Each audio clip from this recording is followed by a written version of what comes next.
بسم اللہ الرحمن الرحیم۔ بیت المقدس کی خاموش فضا میں ایک رات وہ تھی جب آسمان پر چاند اپنی نرم روشنی بکھیر رہا تھا اور محراب عبادت میں ایک بوڑھا نبی سجدے میں گر کر رو رہا تھا۔ یہ حضرت زکریا علیہ السلام تھے، وہ نبی جن کی عمر ڈھل چکی تھی مگر دل میں ایک خواہش اب بھی زندہ تھی۔ ان کے بال برف کی مانند سفید ہو چکے تھے، جسم کمزور مگر ایمان میں وہ پہاڑ کی طرح مضبوط تھے۔ وہ جانتے تھے کہ رب کے لیے کوئی چیز ناممکن نہیں۔ رات کے سناٹے میں جب سب سو رہے تھے، وہ اپنے رب سے راز و نیاز کر رہے تھے۔ اے میرے رب، مجھے تنہا نہ چھوڑ، تو سب سے بہتر وارث ہے۔ اگر تو چاہے تو میری بڑھاپے میں بھی ایک نیک اولاد عطا فرما دے جو میرے بعد تیرے دین کی خدمت کرے۔ ان کی آنکھوں سے آنسو بہتے گئے اور دل میں ایک روشنی اترتی گئی۔ یہ وہ دعا تھی جو ایک عاشق الہی اپنے رب سے کر رہا تھا، سچائی، یقین اور عاجزی کے ساتھ۔ کچھ لمحے گزرے، پھر جیسے فضا میں ایک پاکیزہ نسیم چلی اور ایک نورانی آواز محراب میں گونجی، اے زکریا، ہم تمہیں ایک بیٹے کی خوشخبری دیتے ہیں۔ اس سے پہلے ہم نے کسی کو یہ نام نہیں دیا۔ حضرت زکریا علیہ السلام لرز گئے۔ یہ الفاظ جیسے ان کے دل پر ایمان کا نور بن کر اترے۔ ان کی زبان پر بے اختیار شکر کے الفاظ آ گئے۔ اے رب، میری بیوی بانجھ ہے اور میں بوڑھا ہوں، پھر میرے ہاں بچہ کیسے ہوگا؟ رب کریم نے فرمایا، یہ میرے لیے آسان ہے۔ میں نے تمہیں بھی تو اس وقت پیدا کیا تھا جب تم کچھ نہ تھے۔ اس لمحے حضرت زکریا علیہ السلام نے سر جھکا دیا۔ اب کوئی شک باقی نہ رہا، دل مطمئن ہو چکا تھا۔ اللہ نے اپنی قدرت سے ایک معجزہ دکھایا۔ حضرت زکریا علیہ السلام کی زوجہ حاملہ ہوئی اور کچھ مہینوں بعد ایک نورانی بچہ دنیا میں آیا۔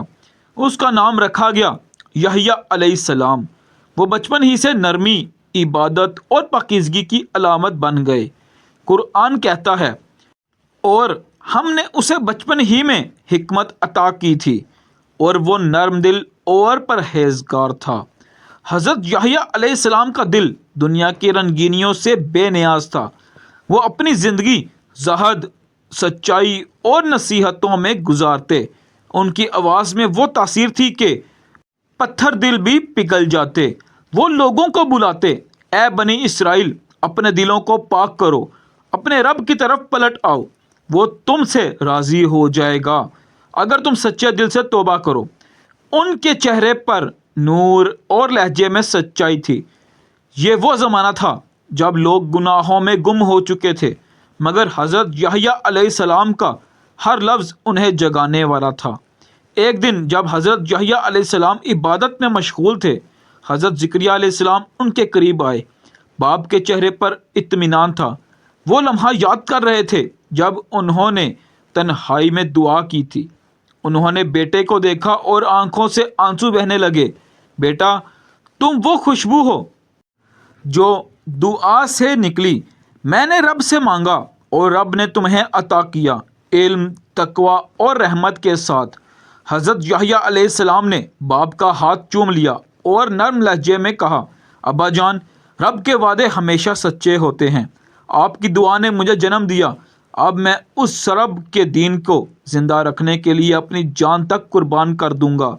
یہ سنتے ہی حضرت زکریا علیہ السلام مسکرا دیے، ایسی مسکراہٹ جس میں ایک عمر کی تھکن بھی تھی اور ایک باپ کی کامل تسکین بھی۔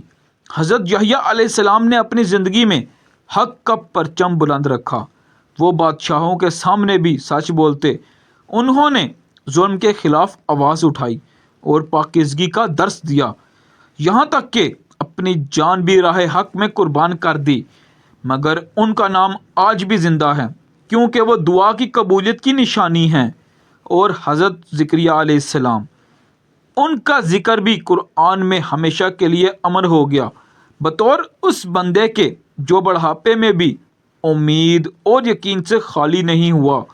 رات کے آخری پہر جب آسمان پر ستارے جھلملاتے ہیں تو کبھی کبھی لگتا ہے جیسے فضا میں حضرت زکریا علیہ السلام کی وہی دعا گونجتی ہے، اے میرے رب، مجھے اکیلا نہ چھوڑ، اور تو سب سے بہتر وارث ہے۔